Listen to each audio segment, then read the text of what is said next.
What's good, friends list, episode 105 of the Game Pass Gamecast coming at you.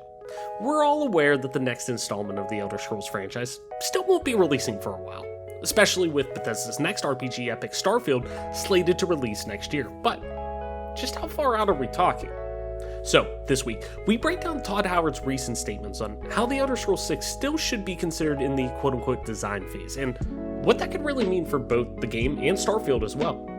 Is a 3-year window at least expected post-Starfield, and what improvements need to be focused on? Also, Phil Spencer talks about studio acquisition philosophy. Asobo Studios' big plans for Microsoft Flight Simulator are laid out on console, and much, much more coming up on the newest jam-packed episode of the Game Pass Gamecast. Now the fun begins.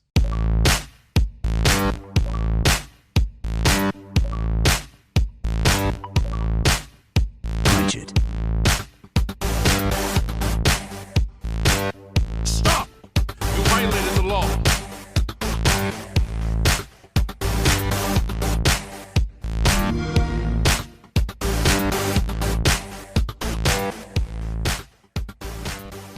Welcome back to another episode of the Game Pass Gamecast, your weekly go-to podcast for all things Xbox, Xbox Game Pass, and PC gaming, including news, rumors, and conversations around them damn good video games. You can catch new episodes of the show when they drop each and every Friday morning on YouTube, Apple Podcasts, Google Podcasts, Spotify, SoundCloud, and all other major podcast services. So be sure to subscribe to us, rate us, review us, all that jazz wherever you get a podcast at, and follow us on Twitter at GPGC Podcast. Stay up to date with everything regarding the show, video games like, and of course, our dope giveaways, which we do have some coming up, I promise. We're getting on the back half of the year here relatively soon. The back 9 we're going to start on. We're going to have some cool stuff coming up later in this year to make sure we take care of you. But as always, I'm your host, Travis White, aka Travelus on most internet platforms. Normally, this is, once again, what I say, joining me as always, my partner in crime, Mike Peapack. Unfortunately, Mike is not here yet again. Promise this is the last week that things will be a little bit different. Had some scheduling conflicts. Wanted to make sure we touch base with you guys, though, in general. Get the show out to you. It's one of those things. You know me, I'm very, very, very transparent with everything we do with the show. Whether, I like to, if it means, talking inside baseball on the production end of things, I'm always game for it and talk about it. But I always try to be as transparent as possible with you guys whenever we're talking about the show. And it literally is just the past couple weeks, everybody and their brother has had a fucking scheduling conflict. But I wanted to make sure we got something out. But that'll all be back to normal next week. Mike will be back on the show next week. And we'll have some stuff, cooked up for you. And we'll be back to our regular scheduled program. But in 3, 2, but for right now, you're stuck with me. So we're going to have a good show this week. We're going to talk about a lot of stuff. We got tons of stuff coming up. Of course, we're going to talk about one of my favorite things I always love to talk about. That's the one thing. Mike, I know, loves to talk about Elder Scrolls like I do. Loves to talk about Bethesda. But you know what? I think I like to say I'm the biggest Bethesda stan within the Game Pass Gamecast family. And we got a lot to talk about today regarding that, which is nice. So, since I'm driving the fucking show today, and I'm just fucking kicking on back, bud, lean her back and put her into drive, nobody else is telling me. The show will go off the rails when I start talking to all the voices in my head about Bethesda and stuff like that this week, because it's just me. So anyways, though, we're going to have a good show. Got a lot to talk about. In terms of what I've been playing, though, this week, talking about Bethesda, obviously. I put out a tweet last week, I believe it was last week, I'm pretty sure, that I was talking about one of the things I wanted to do heading into Starfield was, now that we know a solidified release date, I'm tentative to say if that's what that is. I think I don't see it going much further past November. But point being that now that we have a release date for Starfield and we can kind of line that up and, we can hopefully not have what happened with Halo Infinite last year when we were going to start to do our Halo Infinite playthrough, or our Halo playthrough last year, and literally the day after we started that playthrough, it got canned, or the game got delayed. So, yeah, we had to kind of can that series for a while. But in terms of things that I've been playing, I put out a tweet saying last week that I wanted to go through And now that I have a nice runway of basically like a year and a half to make this happen, is to go through and at least either 1K, like get all the achievements or trophies. There's one that I'll probably, to be quite honest, I'll do on PlayStation just because I'm most of the way there. But go through and get all of the achievements in the mainline Bethesda titles that support achievements. So the thing that kind of stuck out to me was you guys obviously know Oblivion's one of our favorite games of all time. There's a really special place in my heart for that game. I noticed in my newest, because I've had 2 Xbox profiles, or Xbox Live accounts, and my original one that I had in like 2006 or whatever it was, the first one that I got locked out of that at some point, and I ended up having to make another one. So, but my newer one, I realized I never went through and got like all the achievements or anything in Oblivion. So I was like, I kind of want to go back and do that. And then I started thinking, I'm like, why don't I just do that for all of them? That's a lot to do, but especially I've never attempted anything like that in Fallout 3, so I'd like to go back and do that. Same with Skyrim. I never really attempted to do that because it's a little more...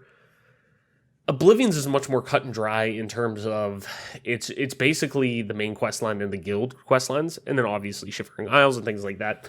But for the base 1000 gamer score of achievements for Oblivion, it's all main quest and guild quests, and Dark Brotherhood, and so it's all that base, so it's relatively easy to get if you go through and just do all of those things. It's really not that hard. So I never attempted it with Fallout 3 or Elder Scrolls Skyrim. I don't know why I said Elder Scrolls Skyrim, but I did attempt to get the platinum in Fallout 4. I actually went back. It was kind of one of those things last year heading into next gen consoles. I was like, I kind of want to end it with a bang because I like to get trophies too on PlayStation. I know this is an Xbox podcast, but I like to get trophies too on PlayStation games. And I thought, I'm like, you know what? Normally I'd say I want to do this on Xbox or I want to do it on Steam or something like that, but I kind of want to get the platinum in Fallout 4 to kind of wrap up because it's kind of a notorious platinum. And I got about 2/3 of the way through that before next-gen consoles launch, and then I got caught up in playing 50 billion other things with the launch of that. So I kind of put it on the back burner. So that's the only one I'll probably play on PlayStation just because I'm like over halfway through that. But I digress. The one thing that I did start doing was doing that. And I started with Oblivion. I've been going through and getting, slowly chipping my way through. I'm only like a quarter of the way through the achievements. Started this playthrough as a Nightblade.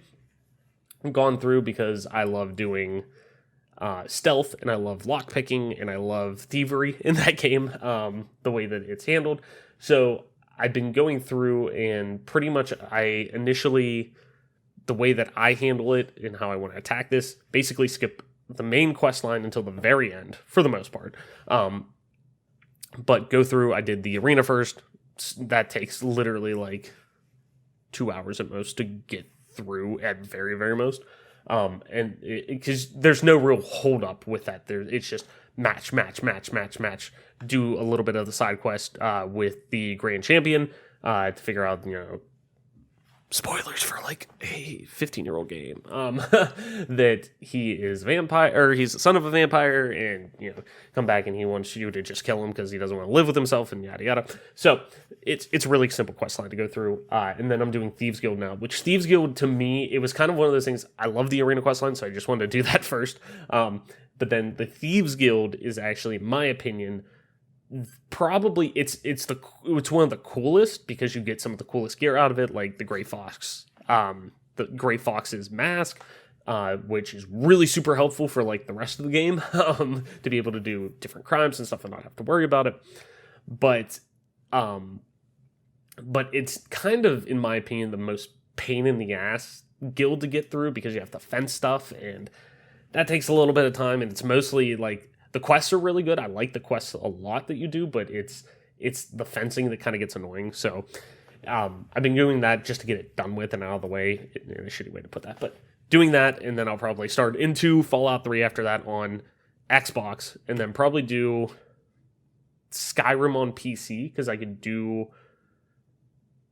pretty much have all of the quest ones done on the PC version of Skyrim, that when I did it on Steam and here it pulled my save from, I think it pulled my save on PC when I installed it on the Xbox app as well, and it pulled my Steam save. I got all the achievements for that. So I pretty much have like all the quest achievements on that. So it's kind of a hodgepodge of stuff. I'd like to go back through and, try to get them all legitly, but we'll see. But I'd like to do that, have all the mainline Bethesda titles have a, 100% quote unquote completion in terms of achievements and stuff before I get there. But the other thing that I have been playing, and what I've been playing with Molly, my fiance, is the Tomb Raider games. I talked very briefly on it last week, really touched on it quickly, but one of the blind spots that I have, which is kind of surprising on my end, that one of the blind spots that I have with my current gaming, at least, is the Tomb Raider franchise, the rebooted one.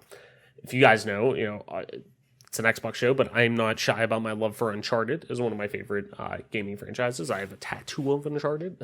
So, it's a franchise that's very near and dear to me, and I love that style of action, blockbuster style, set piece, adventure within gaming, tied up in this, excellent narrative and really immersive combat and scalability and things like that. The verticality that Uncharted has, it meshes really well. And Tomb Raider really meshes so well with that. And I've known that it's meshed so well with that because so many people have called it very Uncharted-like and whatnot.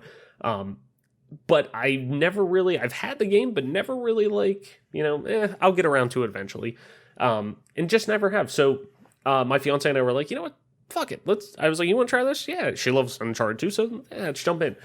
And we loved the first one. It was a lot of fun. Wrap that up after a couple of days. It's not a very long game. But I really like the RPG elements that it has, and various aspects of upgrading your weaponry and things like that I think added a really nice level of detail and customization and personality to the game compared to an Uncharted. And I really love Uncharted's narrative storytelling. Naughty Dog, I think, is unmatched when it comes to animation, like in gaming, and that's where it's unparalleled between them, that it's like there's no contest, no nothing, but I think that Crystal Dynamics does so well at taking that formula and the foundation of that and saying, okay, where can we go from here? What can we do to help?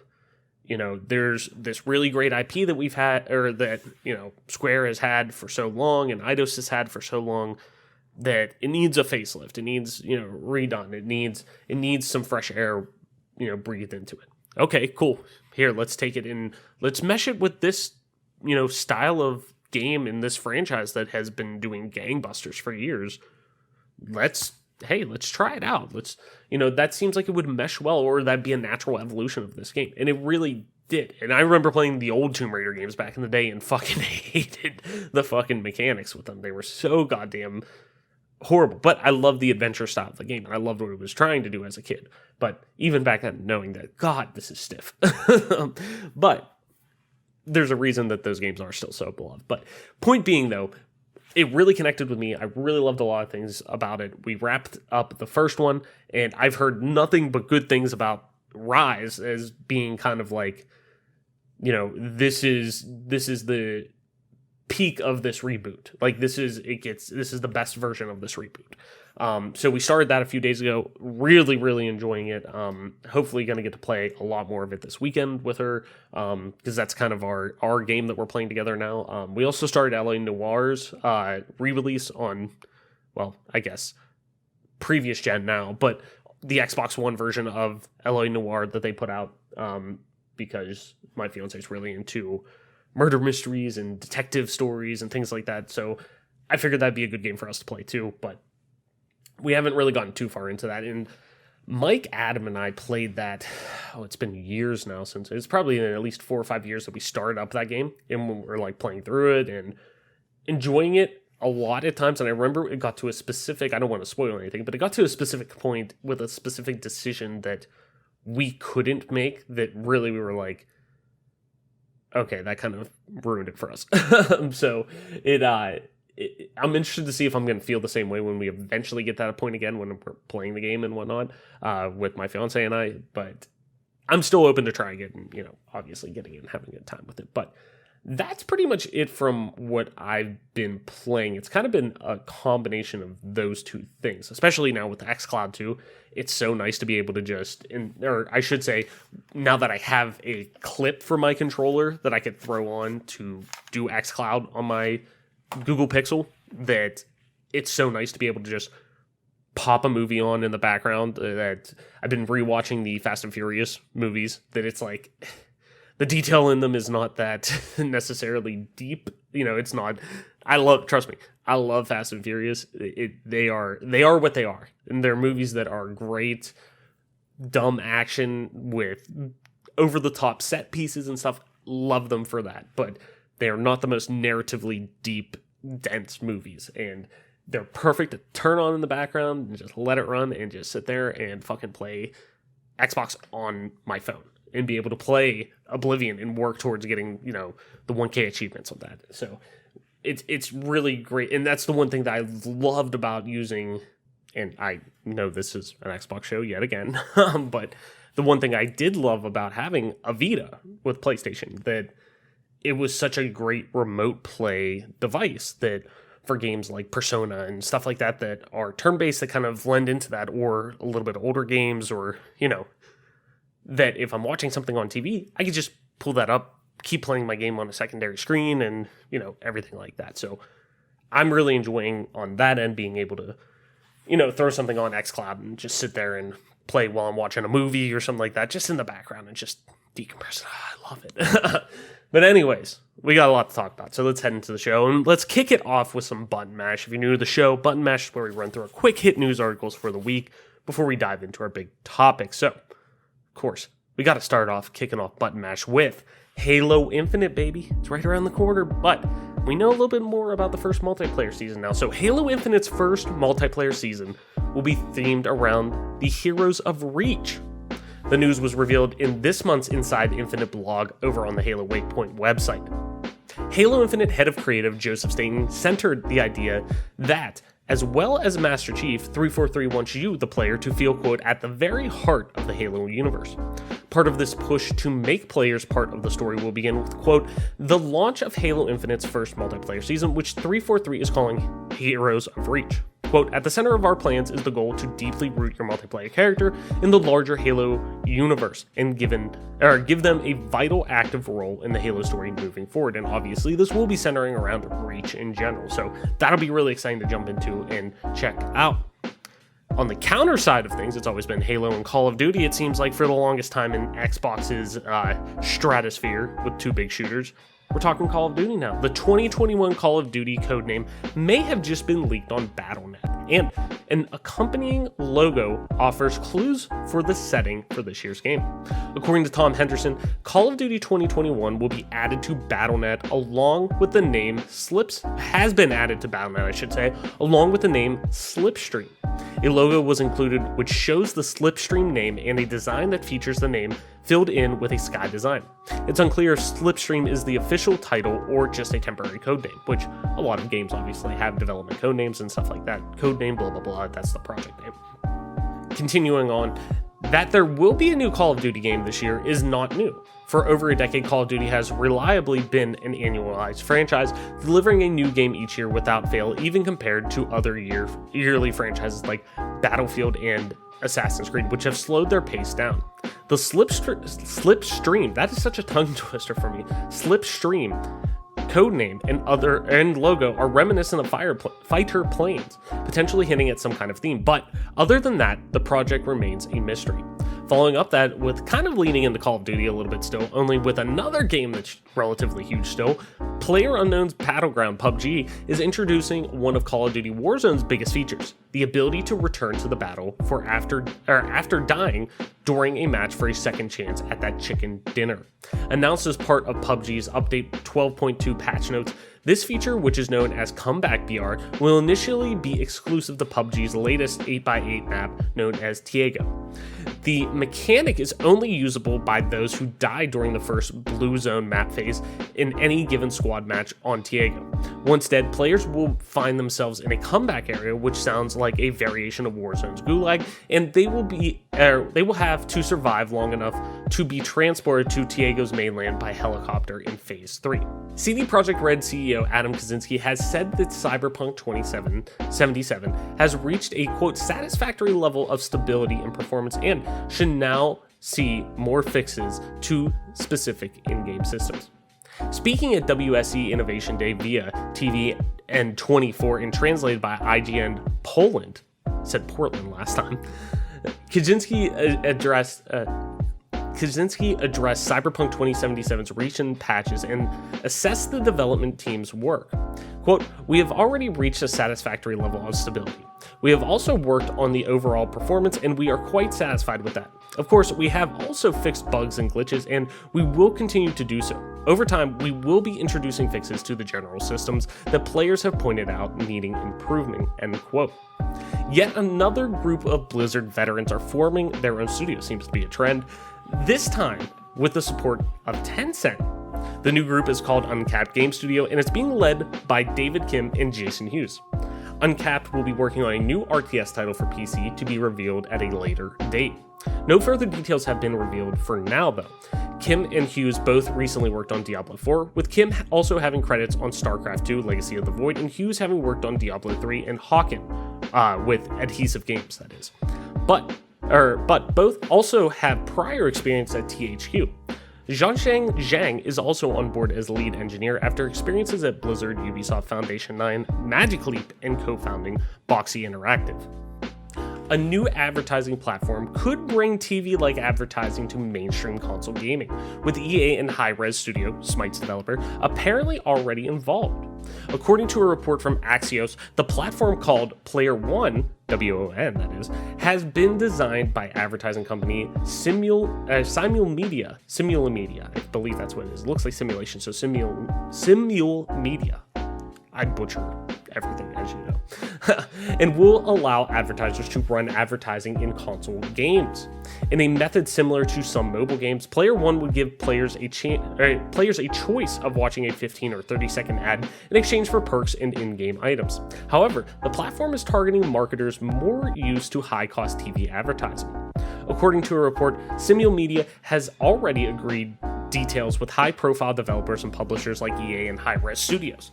Data from Simul Media's research suggests that players will be willing to watch up to 10 adverts a day in order to obtain free or exclusive perks and in-game items.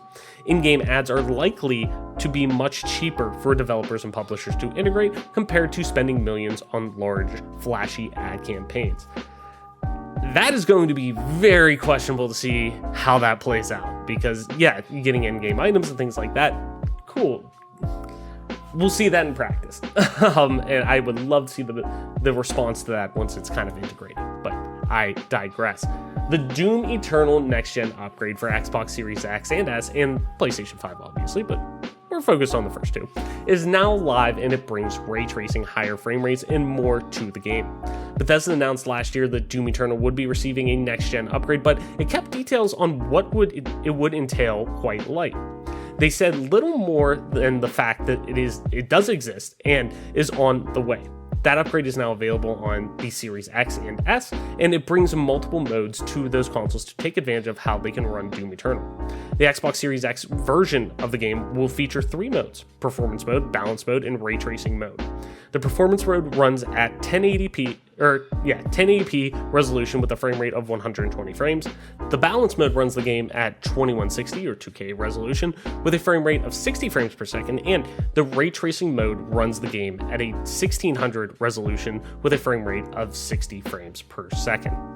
Activision has won a lawsuit filed against it by former famed wrestler, WWE wrestler that is, Booker T. Hoffman. Can you dig it, sucker? Who claimed that Call of Duty Black Ops 4 character Prophet was modeled after a portrayal of Hoffman's own G.I. Bro character. which is interesting to think of. WWE Hall of Famer Huffman filed the copyright infringement lawsuit against Activision back in 2019 in response to a character poster for profit released by Activision. Huffman claimed that the profit model was based on a G.I. Bro poster, thus infringing on his copyright of the character, as reported by GamesIndustry.biz. Would love to have Mike on the show this week to have him give his comments on that one, just for the sole fact that it's Booker T, baby. But we'll have to get him next week to see what he thinks about that. And unfortunately, we have to end this on a sour note, at least Button Mash, that is. River, the real-life dog that was the inspiration for Fallout 4's dog meat, has passed away. The news was shared by Fallout 4's senior designer Joel Burgess on Twitter, alongside a thread that honored her life with images, behind-the-scenes stories, and much, much more. I really, really, really highly suggest you go and check this out. It's definitely brought a tear to my eye. As somebody who is a dog lover who has a very young dog right now of just over a year old that we've had for about 6 months now, it's dogs are something else, man. I'm even getting a little choked up thinking about that, but it's very touching. I can't, recommend reading it enough. Burgess began by saying that River was, quote, the antidote to my biggest worry for the dog meat character, a canine weapon and nothing more. River made that goal of having dog meat become a companion first and a combat ally second come true. So go over there and check that out. But after all that, that's Butt Match for the week. A lot of good stuff this week. A lot of good stuff before we head into our big topic for the week, obviously. But really excited to see how Halo Infinite's season, its first season, is going to really play out and catch people's attention. Obviously, I have no fear that Halo is going to get a nice big bump right off the bat with a lot of people, especially if it gets good review scores and it plays well, and especially too once people get their hands on the insider builds of this game. I'm really excited to see how people react to the game, and I think it'll go through like what most multiplayer games that have a AAA budget behind them. It gets a nice, if it doesn't stick type of thing, it gets a nice 2-week bump right off the bat. Everyone's playing it, then they move on to something else. But I think Halo has the ability to stay a little bit longer. But I'm really curious to see how the Battle Pass is set up with their first season, because of how they're handling seasonal content and being able to take that Battle Pass continuously. It doesn't run out. You could purchase old ones. Once you buy them, they're there forever. You can work on them whenever you want, on and off, whatever, so I really want to see what that content looks like right off the bat. Knowing how MCC's is, I really like it. But I'm curious to see if I would hope now that Infinite is going to be their, high profile title that they're putting all their dev support on for the most part. Granted, 343 is a very big studio at this point. I want to see how much they support this with that content right off the bat, and see what those seasons look like, and kind of be able to gauge what we can expect from seasons from a content standpoint, items or cosmetics you're going to be able to get through that, and how that's structured. So I'm really excited to see how that kind of, goes off and whatnot. And I'm really excited to just get my hands on not only the Doom Eternal Next Gen upgrade, which I might actually pop into tonight just to see how it runs, playing that on my Series X in 4K with ray tracing and all that shit. I'm really excited to see that. I think that would be really dope to check out. And then too, also Uncapped Game Studio. I know if Mike was here, he would be gushing over that as somebody who is a huge Blizzard RTS fan, and Blizzard fan in general too. But as somebody, I know him, me having a very casual but long legacy loving Blizzard RTSs, I'm definitely excited for him. But Mike playing from a competitive standpoint and whatnot, and being very wholly, deeply invested in Blizzard RTSs, I'm really curious to see his opinion. So I definitely want to talk to him about that next week whenever he's back here. But I digress. And obviously, River, we got to move on, because man, that teared me up whenever I was reading that story, because Dogmeat is such a special character in Fallout 4. Like, I completely understand everyone's reserves about Fallout 4. I really enjoyed Fallout 4, but I really loved the flexibility that Fallout 3 provided in terms of dialogue, and I related with that much more than the more casual end. But at the same time too, I still love linear RPGs with at times could be RPGs that have sometimes a little more linear approach to them, because it gives the ability to make it much more cinematic and much more narrative focused in that aspect from a cinematic standpoint. Which I love shaking that up from time to time. But dog meat to me was one of my favorite aspects about that game. And like I said, as somebody who is a dog lover, somebody who is, adores dogs and is very connected to their pet and pets that they've had that are dogs, it's rough to see. And I highly recommend, I'll put it in the description of the show to go over there and read. But yeah, whew.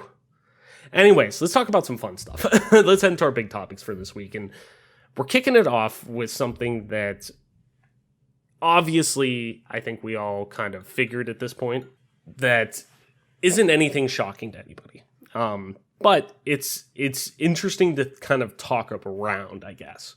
And that's that Todd Howard, the executive producer behind and creative lead in all of Bethesda Game Studios games since really Morrowind, has came out and kind of gave an update on not just Starfield, but more so the tidbit that a lot of people are taking with this is from The Elder Scrolls 6. I think the game that I've been talking about that is my most anticipated game to date. There's a lot of games out there that are that I have huge emotional ties to, and games that are very solidified coming out before them, Starfield included. Like I adore Bethesda games. So I'm so ready for, Starfield to come out. I'm, hyped for Halo Infinite. Halo is a game that I have a very deep emotional connection with, even on the PlayStation side. God of War, like games that I have such deep emotional ties with that I know they're coming. Breath of the Wild 2. I'm a ridiculous Zelda fan.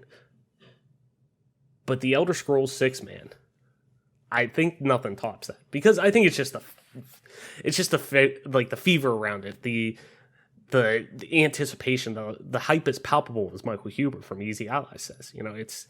It's just palpable at this point. But kind of talking around that, Todd did give a little bit of an update on where people should expect Elder Scrolls 6. And it's not necessarily where it is, but that really shocks people, because I don't think many people are shocked of this, because they've been very upfront of where they're at with this game and whatnot. But I think it's more so on their approach to game design and kind of misconceptions people have a little bit. And I'd like to talk about that a little bit, and two, it gives me an excuse to just talk about fucking The Elder Scrolls again. So, quote, "It's good to think of Elder Scrolls 6 as still in a design phase," says Todd Howard.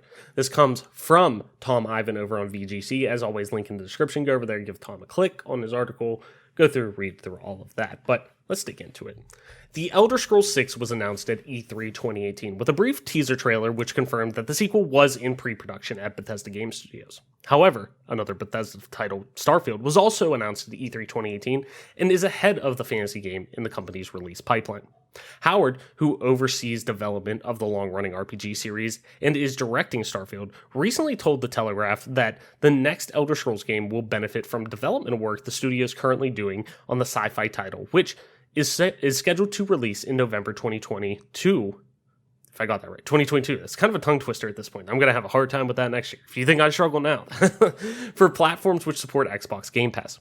Quote, "The new Starfield technology, Creation Engine 2, is sort of built for both games," he said. "It's like a new tech base. The vast majority of our development work is on Starfield right now, but everybody works on everything, so the project's kind of intertwined. It's good to think of The Elder Scrolls 6 as still being in a design phase. But we're checking the tech. Is it going to handle the new things we want to do in that game? Every game will have some new suites of technology, so Elder Scrolls 6 will have some additions on the Creation Engine 2 that that game is going to require." In May 2020, Bethesda Senior Vice President of Global Marketing Pete Hines suggested that fans were unlikely to hear about The Elder Scrolls 6 until work on Starfield was completed. Hines tweeted, quote, "It's after Starfield, which you pretty much know nothing about. So if you're coming at me for details now and not years from now, I'm failing to properly manage your expectations. Howard previously said Starfield will feature Bethesda's biggest engine overhaul since 2006, The Elder Scrolls Oblivion. Woo! in a blog post discussing Microsoft's $7.5 billion acquisition of Bethesda in March, Howard said that the sci-fi RPG would feature, quote, all new technologies that will even power The Elder Scrolls 6 too. Quote, with each new console cycle, we evolve together, Howard said of Bethesda and Xbox. From bringing mods to consoles with Fallout 4, now over 1 billion downloads, to the latest technologies fueling Xbox Series X and S. These new systems are optimized for the vast worlds we love to create, with generational leaps not just in graphics, but CPU and data streaming as well. It's led to our largest engine overhaul since Oblivion, and with new technologies powering our first new IP in 25 years, Starfield, as well as The Elder Scrolls 6, end quote. So, while the thought of The Elder Scrolls 6 still, really being quite a ways down the road, it's definitely not to anyone's surprise that that game is still in really pre-production. Like, this is still very much in pre-production, but I think a lot of fans and people get confused, though, when thinking of pre-production, especially when it comes to the way Bethesda, I think, traditionally develops their RPGs, just from articles I've read, documentaries I've watched, videos I've watched, research that's kind of been done on them, and I feel pretty confident in saying that. But typically this does include, obviously brainstorming elements. We're talking narrative composition and flow of plot and, engine and software changes like they're talking about, and reconstruction and things like that they talked about for pretty much, from what it sounds like, when 2018, when they announced both games were actually real and in development, Starfield and Elder Scrolls 6, that is, that they've been working heavily on pretty much revamping or rebuilding the creation engine to its newest version to support the technology going forward. And two, I think people get really confused about what engines are. Engines aren't just this one shoe fits all type of thing. Engines really are a tool set. It's a combination of software or elements of software that kind of are built into this, that you can keep elements of the software forever for the most part. Realistically, Halo's engine up until now, the Slipstream engine that they now have, or Slip Space, I'm thinking about that fucking Call of Duty now. Slip Space engine that they now have, that they rebuilt, like they said, it took them a full year, I believe, if not more, alone on just to build that engine alone and compile that amount of software.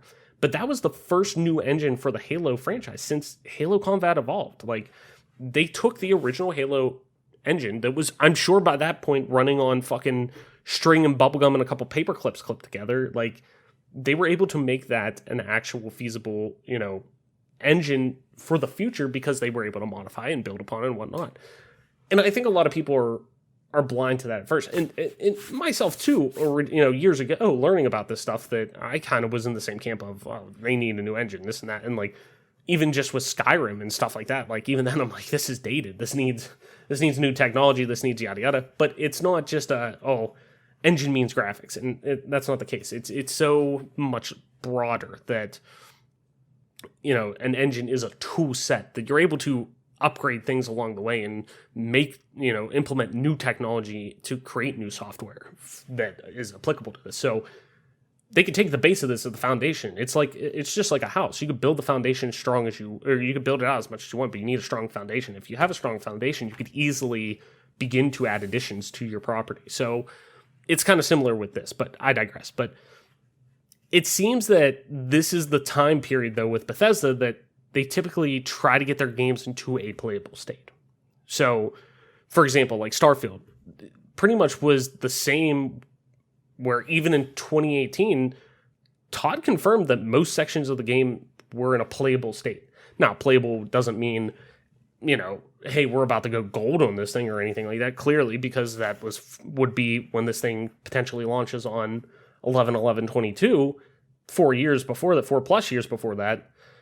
Clearly there's some work to be done there, but it gets it to a point where it's pre-alpha and it's in a state that is, you could actually start toying with some of the ideas that you have. You're starting to put some of the pieces in there that you could then start to add muscle and tissue and flesh to the skeleton that you have.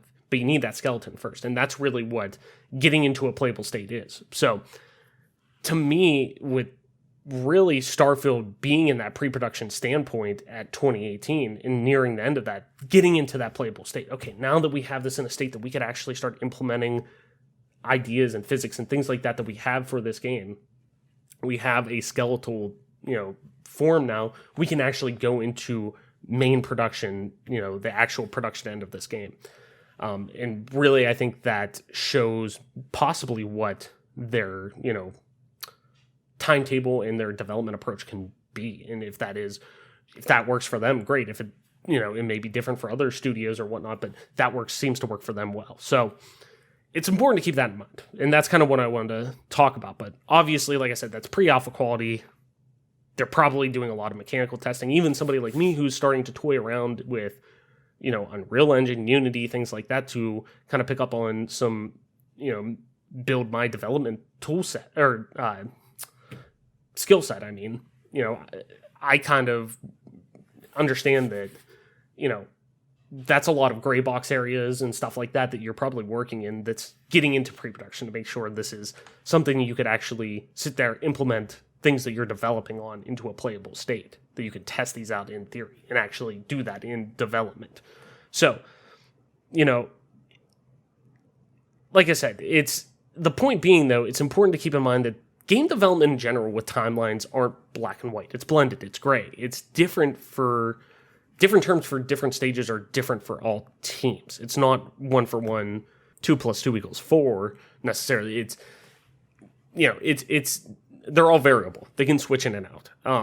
Nothing is necessarily the same, but knowing where Starfield kind of currently stands with its, 11/11/22 release date, that big, now we have this big mecha ominous thing looming out in the distance, knowing that this megaton game it's coming. It's out there. Like it's going to be there. It's interesting to kind of talk about and think about when realistically do we expect the Elder Scrolls 6? Are we talking, 2024, 2025, 2026 even? Like, if you ask me, knowing how development goes with Bethesda titles, knowing how their approach is, and knowing that they seem to be taking now a much more them and Rockstar seem to be taking a much similar approach to game development now, especially from what it sounded like with, how development is right now, how the approach to crunch is being handled. And I think they're wanting to give enough runway because they know they have these megaton titles. People are still buying Skyrim religiously. Think about that. A game that is now getting close this year to its 10th anniversary in November. People are buying that game religiously. It's very similar to Grand Theft Auto 5, where people are buying that game religiously. Skyrim maybe not as much as Grand Theft Auto, but Skyrim is one of the most popular games of all time.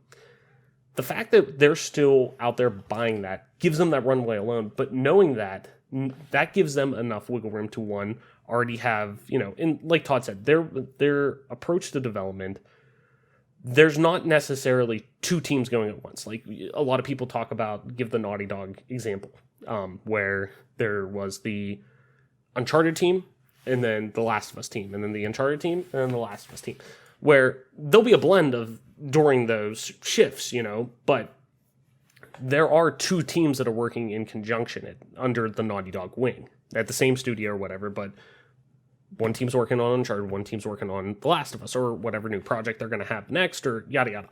But point being, they do have two definitive different teams, where Bethesda seems to take more of a blended approach where you're having pretty much everyone work on the same thing. Granted, their games are much grander in scope in terms of open worlds and things like that, that makes a lot of sense. You need kind of all hands on deck. But I think that knowing how Skyrim sells, knowing how the Elder Scrolls franchise is now at a fever pitch to get, people are ready for this. It's been away for so long. We're going to go potentially 15 years without a mainline Elder Scrolls entry. Think about that. I mean, we're talking one full console generation without a new mainline, take Skyrim Special Edition out of this, but a new mainline Elder Scrolls game.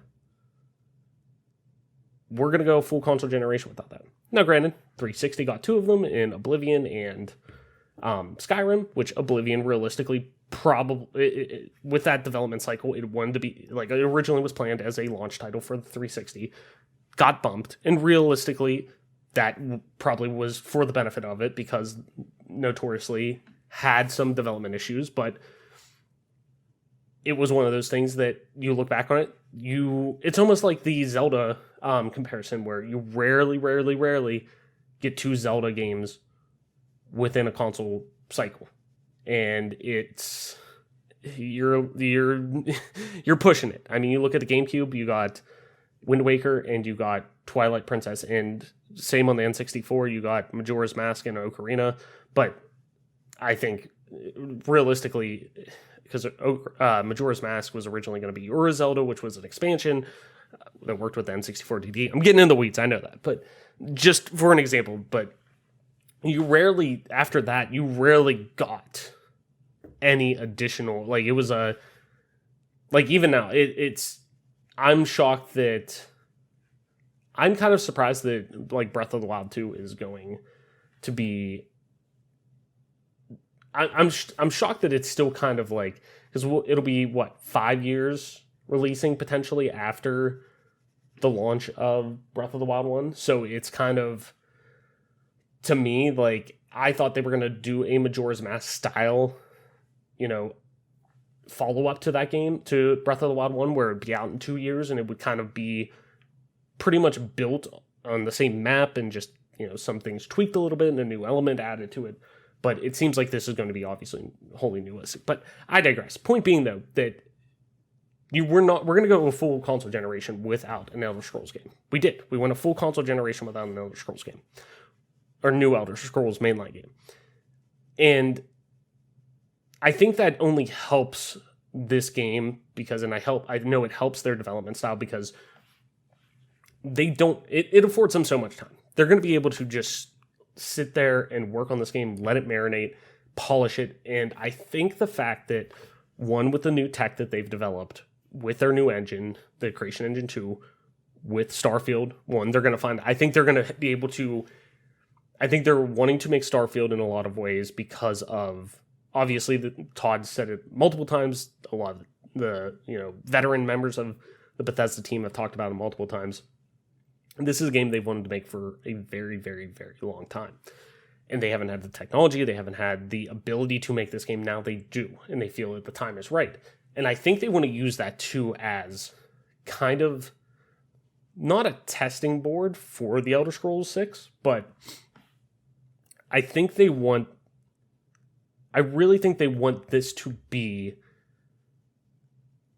they're gonna really push the envelope, I think, with Starfield, in the sense of they want to know how flexible this tech's going to be, how much it can go to break it, how much they can push it, and what they know the limits are in that. Because I think that's really going to help them set now that they have, this game's launching within the next year or year and a half, knock on wood, they're gonna have the ability to really find, okay, we're able to get, with the tech we have and what we were able to do with Starfield and the ideas that we have with the Elder Scrolls 6, we're about 75% there, or we're about 80% there. We need to advance some of this tech, or we need to take our engine, we need to modify it and try to advance some of the tech that's out there now within this engine to be able to do this, or tweak some of our expectations for this game.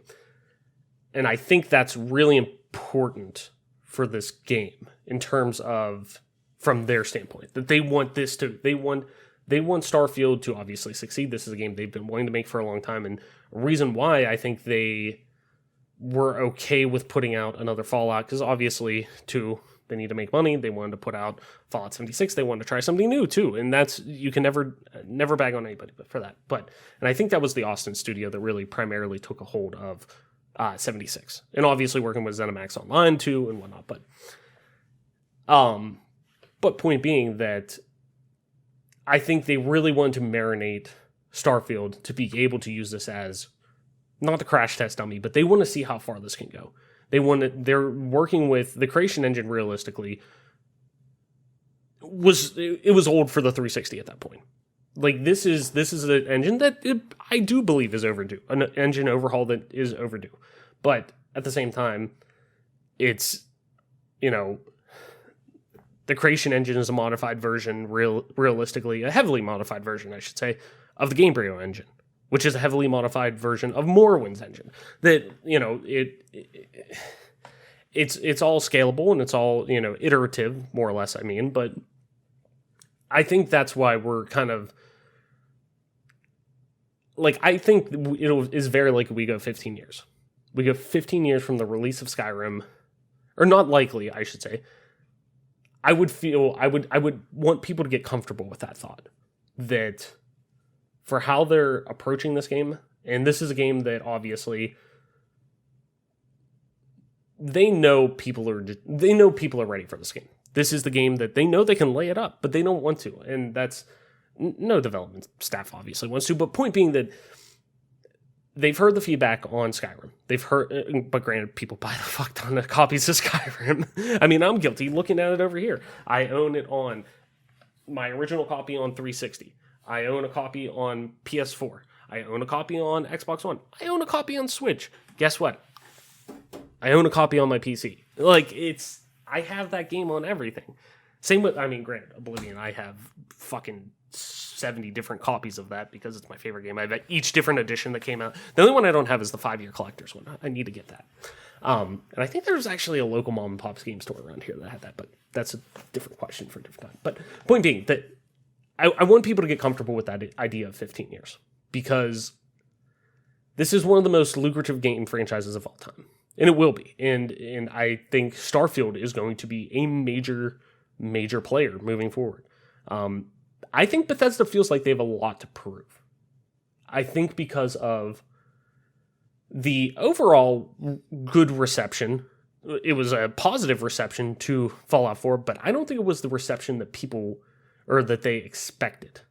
Because I think they took the Skyrim approach and made it a much more casual-friendly experience, and that's not in a bad way, that's not a negative way, that is making the game a little more streamlined to bring in new players and not make that barrier to entry that a lot of big open world RPGs tend to feel like, that I think Fallout 3 did have. And Oblivion was much more, it definitely was more consumer friendly or casual friendly than Morrowind, just because of technological advances. But compared to a Morrowind, that is much more pen and paper RPG type of, almost a CRPG of sorts. So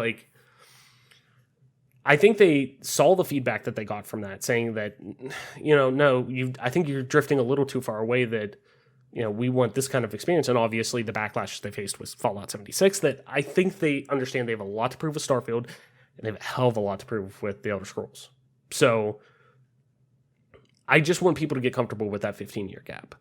That it could be before that. It could be 2024. It could be 2025. I think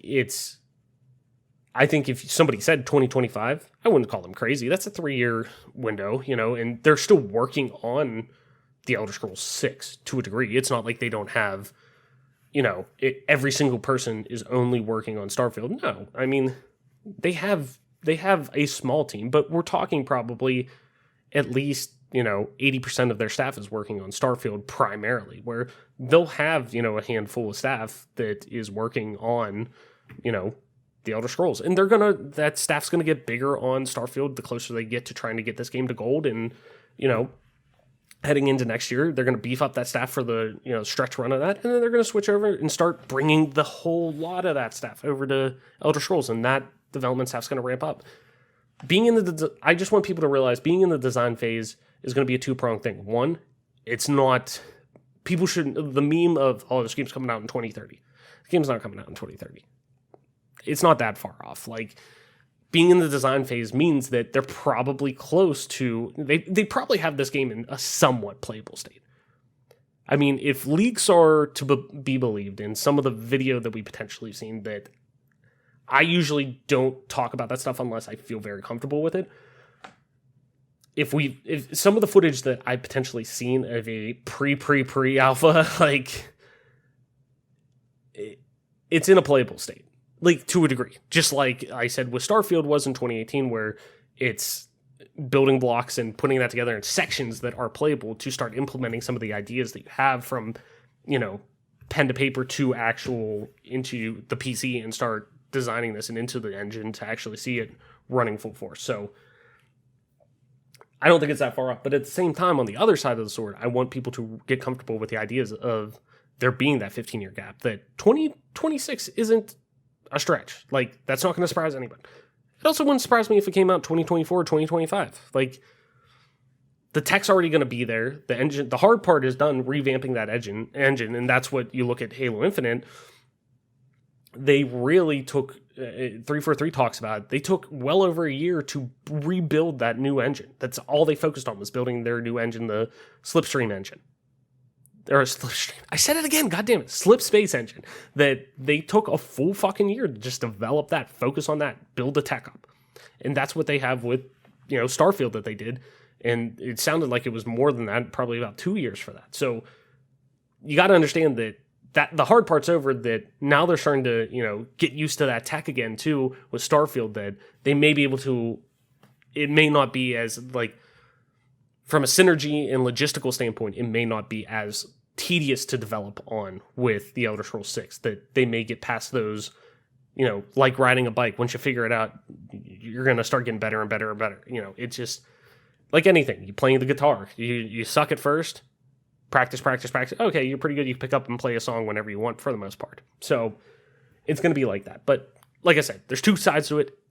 Design doesn't necessarily mean, it's just literally being started. No, that could be, it's in a somewhat playable state that they're working on this, because I've seen them talk about pre-production before, and it's getting to gray box areas and being able to test things and whatnot. That's pre-production to them, at least in previous things that I've seen. So just get comfortable with the idea of both sides. That don't be shocked if it's a 15-year gap between the original release of Skyrim and Elder Scrolls 6. But also, too, don't be all gloom and doom thinking this. It's kind of, it is what it is type of thing. But it's not all gloom and doom. I just want people to be reassured by this. It's exciting.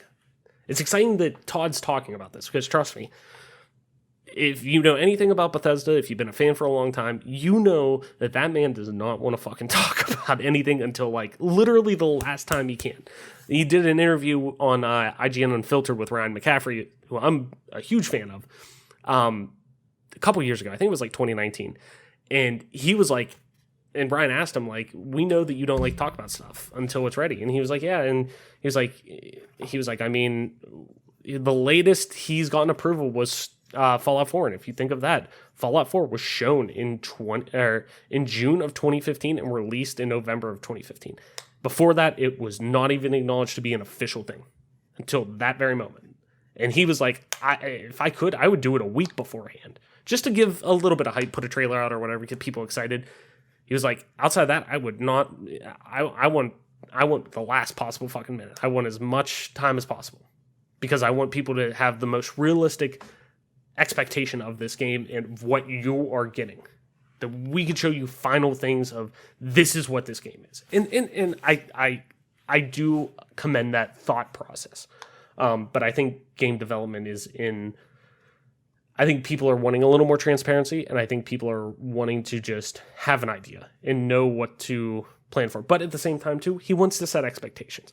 And so I want people to know that him talking about this game so far ahead of time, just know that as somebody who's been playing Bethesda games for a very long time, this is uncharted water for this man. So just keep that in mind. But anyways, let's move on. Let's talk about, we got 2 more news articles to go through here too.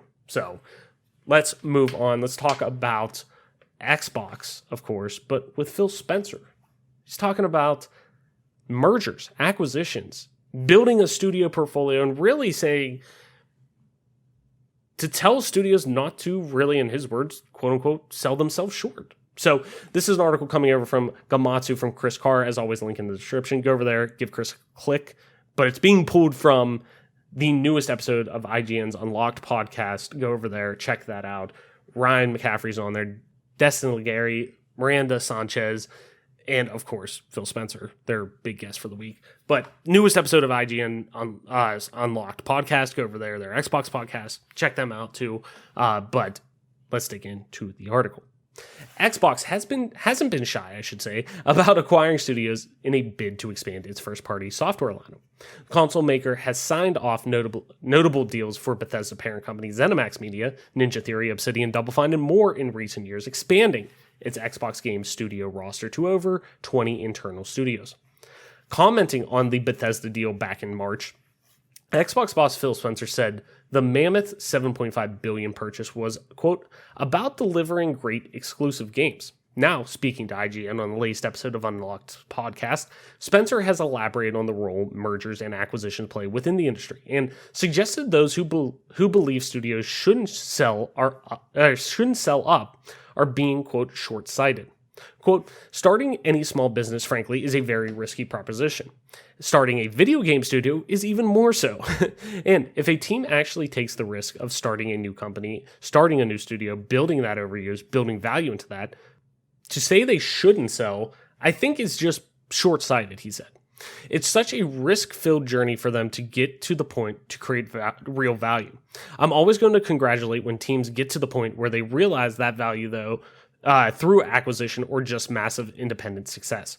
The Xbox chief noted that many of those industry leaders who sell up will go on and start other companies and projects in the future, explaining, quote, it's kind of the natural turnover that happens with entrepreneurs and startup businesses.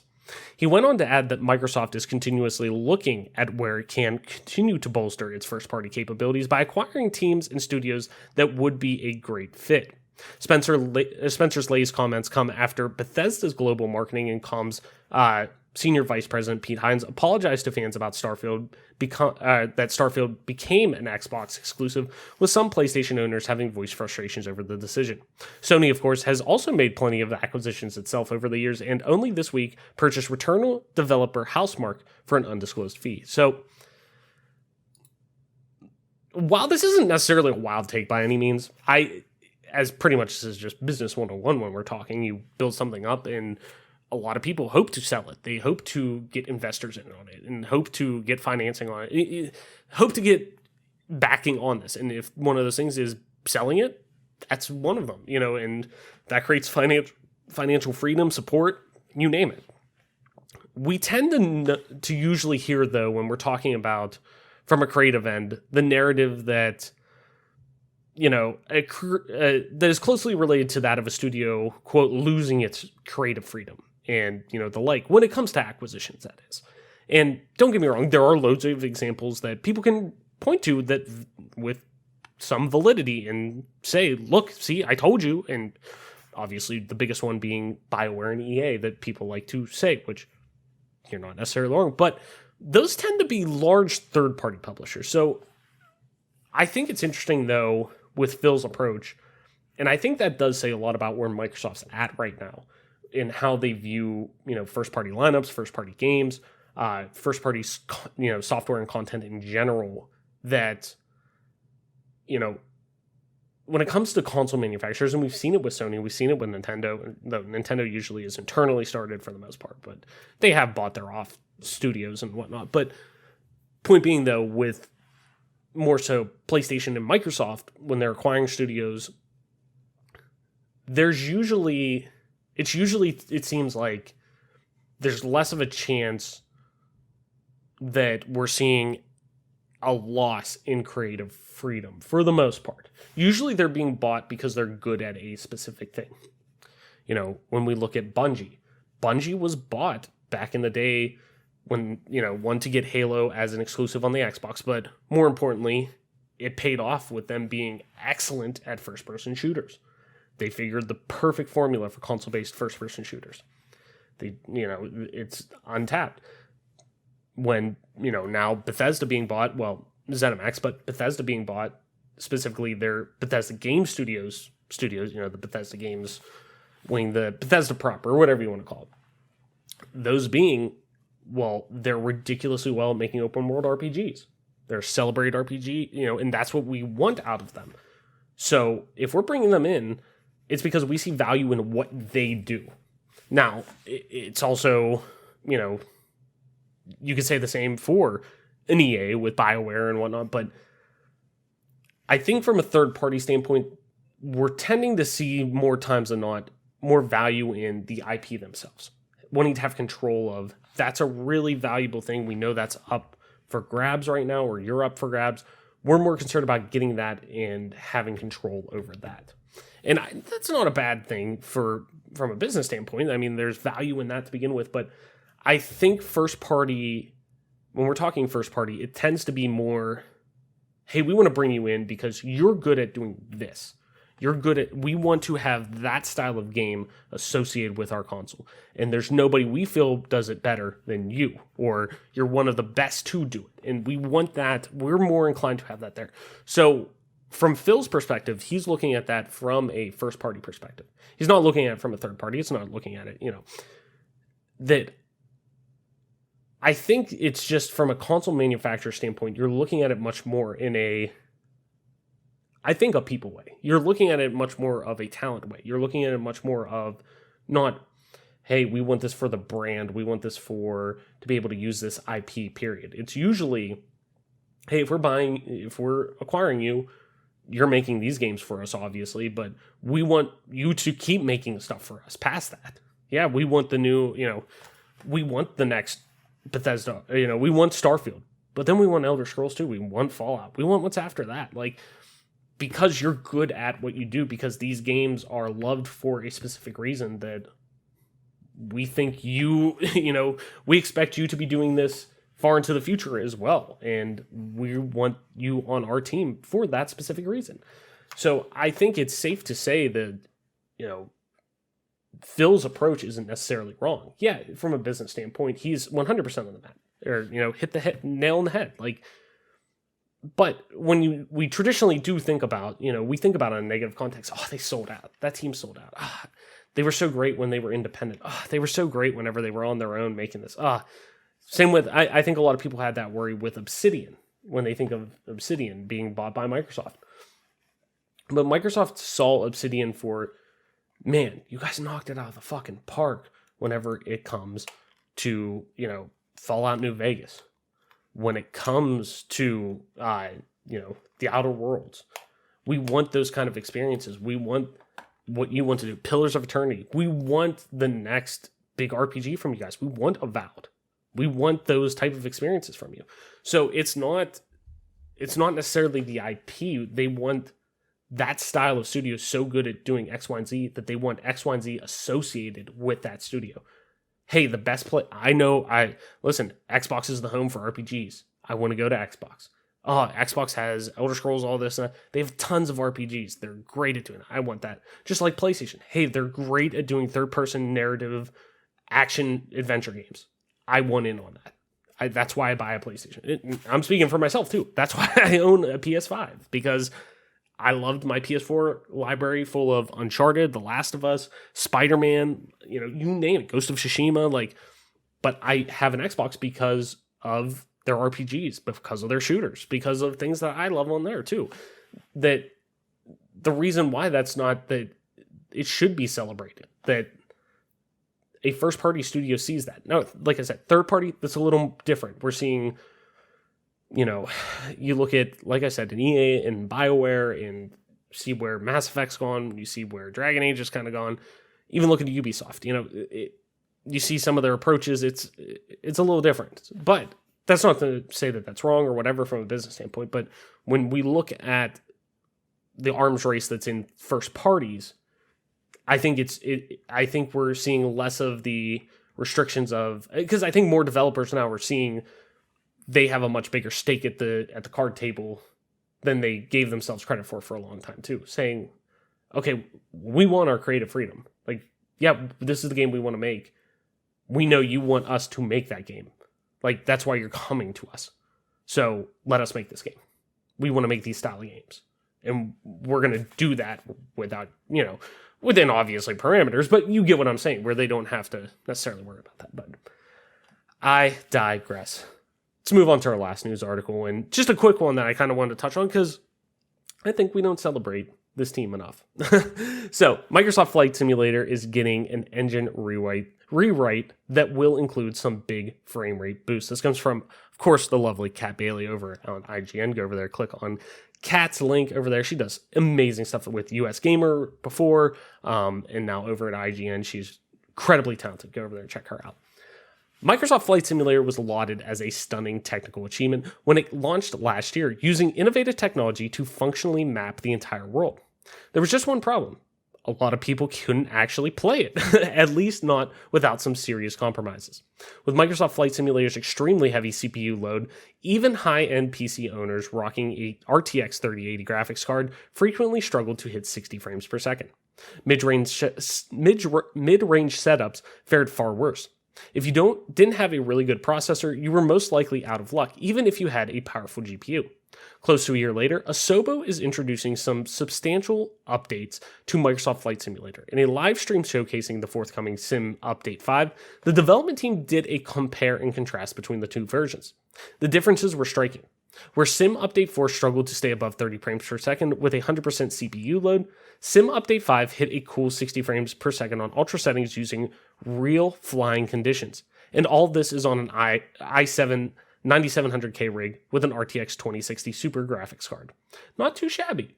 Quote, "We've rewritten a lot of the parts of the engine in order to get the maximum performance from the sim and the minimum resource from memory," said Sebastian Walsh, co-founder of Asobo Studio.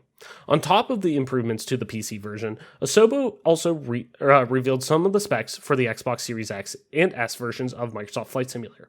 The studio confirmed that the Xbox Series X will run Microsoft Flight Simulator in 4K, while the Series S will render it in 1080p. Both consoles will run in 30 frames per second on most TVs, though it will be possible to play with an unlocked frame rate on variable refresh rate monitors. So, like I said, I just wanted to touch on this real quick, but it's crazy to think an experience like Microsoft Flight Simulator is both coming to home consoles in a very polished manner, and the fact that while one of the most immersive and realistic simulation experiences continues to grow bigger in scope and detail, its file size has grown smaller considerably. And I know we touched on this before, but while it's still a modest chunk on your hard drive at 83 gigabytes, it is nowhere near the jaw-dropping 170 gigabytes its PC version launched at.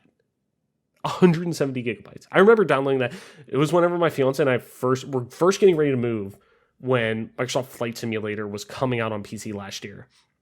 That our internet at the time was, we didn't have gig internet, and we had a data cap on it.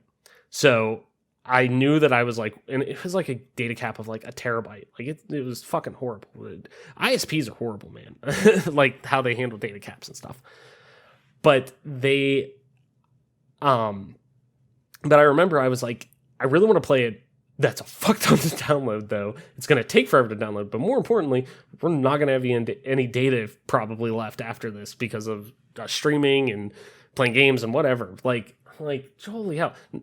Flash forward, though, till we moved, a week or two later, whatever it was, we now have uncapped gig internet.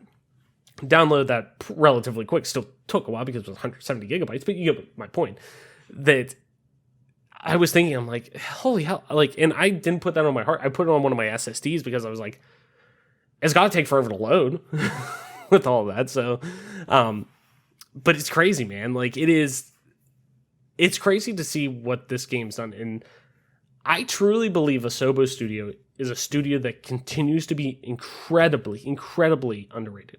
Not only in their design and development aspects, but their implementation of technology that they're using to push this medium forward. I mean, I really hope this team gets the respect that they really deserve, not just on Flight Sim or anything like that, but also a Plague Tale. Like, this is the team that developed the Plague Tale series, and crushed it, knocked it out of the fucking park with a Plague Tale Innocence, but is also getting ready to fucking knock it out of the park, hopefully, with a Plague Tale. What's the next one? What is it? I gotta look it up now. Requiem, that's it. Plague Tale Requiem. Getting to knock that out of the park, hopefully. And they've worked close with Microsoft before, too. That's the thing that, I've kind of been interested to see if this ever becomes a studio that I would love to see if this is a studio they eventually purchase, especially too because Phil talks about. I was listening to his interview on Unlocked this past week, and he talks about them still having holes, a little bit of holes in their lineup or in their studio lineup, I should say, that they feel could be a little more diverse in terms of culturally around the world. And Asobo being a French studio, I'm like, I don't think you have a French studio yet. That would kind of fit right in there, if you know what I mean. And like I said, they've worked with them in the past. If you look at, I pulled up their list of games that they've developed. Go back, it started in 2012, I believe, was the first one Microsoft published with them, the Kinect Rush, the Disney Pixar game. Then they went on a little bit of a tear.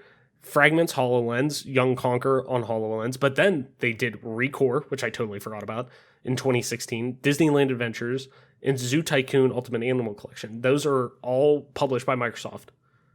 Then, obviously, they did The Crew 2, which they did The Crew 1 too, but that was with Ubisoft. But then into A Plague Tale in 2019, then Microsoft Flight Simulator as an Xbox Game Studios title, and then Plague Tale Requiem. And they've been obviously close with Microsoft over the years now.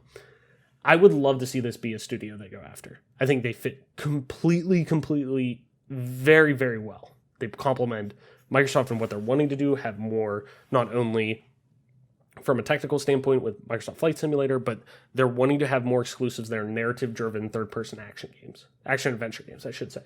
That if they want to, I know Phil's very adamant, hey, we're not going to, and I believe him when he says this because I see it in their approach, hey, we don't want to go necessarily after, we're not trying to play the same game that Sony is. We're playing our own game, and this is how the game that we're playing, that we're trying to be available any way possible to get as many gamers in as possible. We want to fit your gaming needs, not you fit our needs and what we're offering.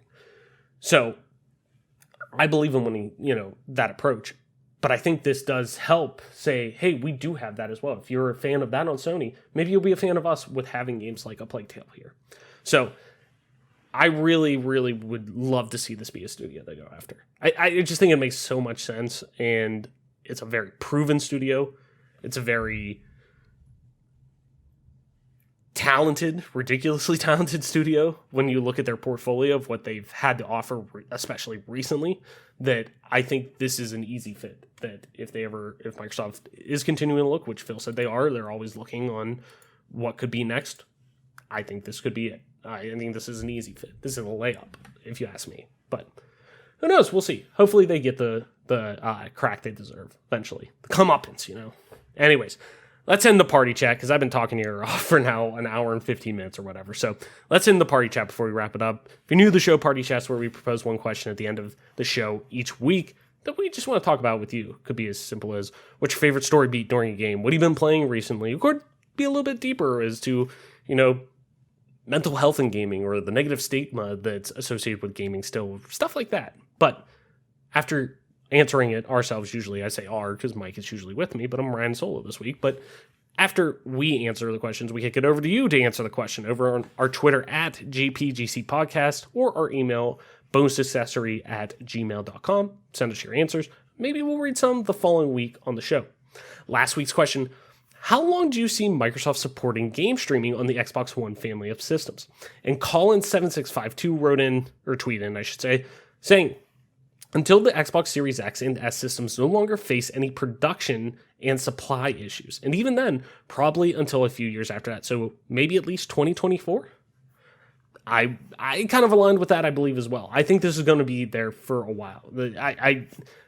If I'm guessing your name's Colin, but Colin brings up a good point saying that, supply issues are going to be a thing. And even just this week, Microsoft came out and I believe Phil said, hey, we're going to still be facing some issues for a while. And Sony too, it's going to be the same way. It's not going to be like, I know the Wii was notorious to get. I remember that very vividly, being in junior high and that being so hard to get. And I mean, the 360 and PS3 were hard, but not as hard to get. But it's not going to be like the limited supplies that we saw. It's going to be worse than that. So because of the coronavirus, production halts and stuff like that, time off is time lost whenever it comes to production. So it's understandable. So I agree. I think their probably original plan was at least, for the next, 2 years or so, but you got to double that at least. So 2024 wouldn't be, I think it might even go a little bit later than that. So who knows? So this week's question, what is one studio within the Xbox Game Studios family that you would love to see step out of their quote unquote comfort zone and develop a title that is completely different from the style they are known for? For example, I used Playground Games with Forza Horizon that they're known for making, and now developing the Fable reboot, which is an RPG, I would guess. We haven't heard anything official about it outside of it being revealed at last year's Xbox Games Studio Showcase that's a real thing and they were developing it. But Fable being a RPG franchise, I would say it's another RPG franchise. So, a much different genre than they're known for. I would love... It was a tough one because I was thinking a lot about this when I was putting the show together because I knew I kind of want to bring this up.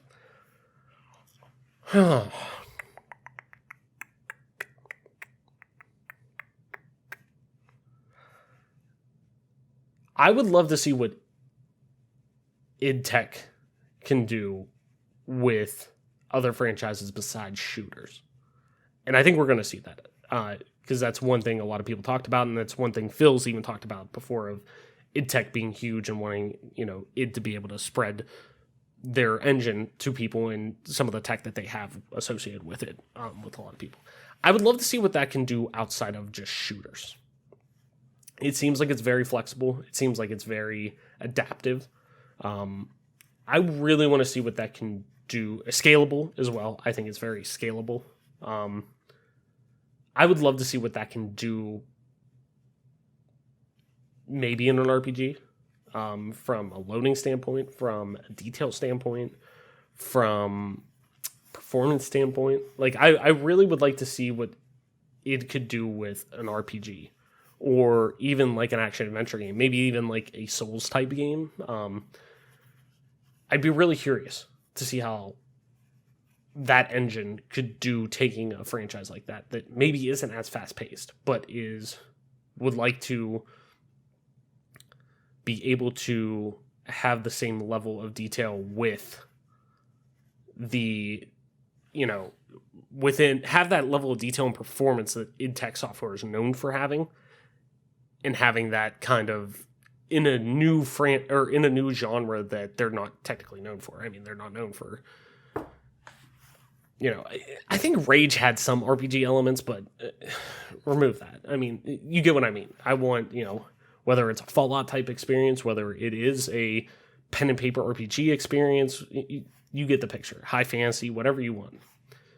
I'm really curious to see how that technology would look across the board, with something completely different than a shooter. So that's my answer. Obviously, we're going to pick. I'm giving Mike homework for next week. He's answering 2 questions because I would love to see what he says about this. But anyways, that's going to do it for episode this week. As always, I'm your host, Travis Waite, aka Travis on most internet platforms, including at Travis_ on Twitter. That's TRAVLESS_. You can also find me streaming time to time on twitch.tv/Travis_, same as Twitter. And if you want to play some video games with me, you can do so over on Xbox Live at just regular old Traveless. That's TRAVLESS, no underscore. And I've had a lot of people send me friend requests and stuff like that. That's great. I definitely want to see what you guys are playing. I will play with you guys from time to time. I've gotten a lot, though. So if I don't get back to you right away, totally cool.